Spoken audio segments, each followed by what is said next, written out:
ថ្ងៃនេះខ្ញុំមានវីដេអូតាក់ទងជាមួយនឹងការធ្វើ business រកស៊ីលក់ជ្រក់ជើងមិនរបស់ខ្ញុំនៅខាងបរទេសអញ្ចឹងណាហេស្ដាប់មើលទៅដូចជា business នេះលំដាប់អន្តរជាតិធំដុំមែនទែនអញ្ចឹងក្រោយពីបាត់មុខ3ខែម្ដងដែលខ្ញុំធ្លាប់បានផុសក្រោយចូលឆ្នាំម្ដងកាលនោះណាអញ្ចឹងឥឡូវហ្នឹងមកវិញទៀតហើយជាមួយនឹងជ្រក់ជើងមន់ដោយសារមានការគ្រប់គ្រងតាមរយៈការផុសវីដេអូកាលលើកមុនណាអញ្ចឹងឥឡូវនេះគឺខ្ញុំបានរៀបចំវេចខ្ចប់ជ្រក់ជើងមន់របស់ខ្ញុំនឹងដើម្បីដឹកជញ្ជូនចែកចាយទៅឲ្យអតិថិជនដែលបានកម្មង់នៅក្នុងក្រុងនឹងឯងហើយកាលពីខ្ញុំផុសវីដេអូលើកមុននឹងមានបងប្អូនខ្មែររបស់យើងគាត់ចង់ញ៉ាំជ្រក់ជើងមន់នឹងដែរដោយសារគាត់ខានញ៉ាំយូរហើយក៏មានមិត្តភ័ក្តិបរទេសមួយចំនួនក៏គាត់ចង់ភ្លក់សាកមើលដែរមើលទៅដូចទំនងហើយបើកលេចទៅមើលតនុយរបស់អ្នកដឹកជញ្ជូនជ្រក់ជើងមន់ឲ្យគេវិញនឹងគឺថាមានភាពជឿជាក់ទៅលើខ្លួនឯងខ្លាំងមែនទែន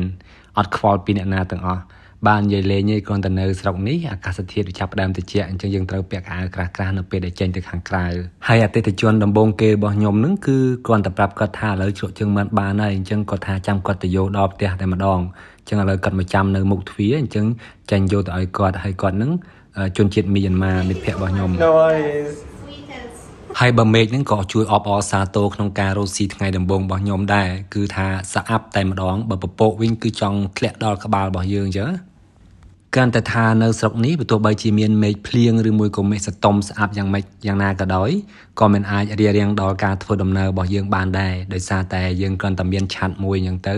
ការពារក្នុងការទៅទឹកពីទឹកភ្លៀងអញ្ចឹងដោយសារភ្លៀងរបស់វាគឺស្រេចក្រាប់ទូចទេពេលខ្លះសាច់ហើយឥឡូវនេះគឺខ្ញុំយកជ្រក់ជើងមន់ទៅឲ្យអតិថិជនខ្ញុំម្នាក់ទៀតដែលនៅក្នុងក្រុងហើយគាត់នឹងធ្វើការនៅក្នុងក្រុងដែរថ្ងៃនេះអញ្ចឹងយកទៅឲ្យកាត់ដល់កន្លែងតែម្ដងតាមពិតទៅក៏អត់ដឹងទេថាខ្ញុំធ្វើហើយអញ្ចឹងយកទៅ surprise កាត់នៅក្នុងហាងដែលគាត់ធ្វើការនឹងតែម្ដង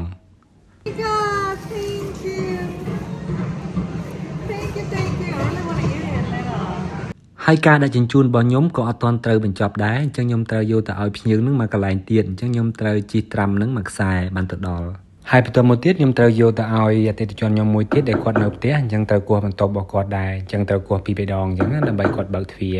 ចាំមើលហើយចាំមើលស្មើណាស់បើកទ្វារជ្រក់ជើងមិនមកដល់មុខបន្ទប់ហើយនេះគាត់គឺជាអតិថិជនដែលតែងតែទទូចឲ្យខ្ញុំធ្វើជ្រក់ជើងមន់ឲ្យលឿនឡើងគាត់ចង់ញ៉ាំហើយការដឹកជញ្ជូនជ្រក់ជើងមន់នេះមិនមែនងាយណាដើរលេងពេញក្រុងពីមួយកន្លែងទៅមួយកន្លែងហើយមួយចុងក្រោយនេះគឺគាត់មកយកដល់កន្លែងតែម្ដងមកយកទាំងយប់អត់ទុកឲ្យយូរទេគឺគាត់ចង់ភ្លក់យូរ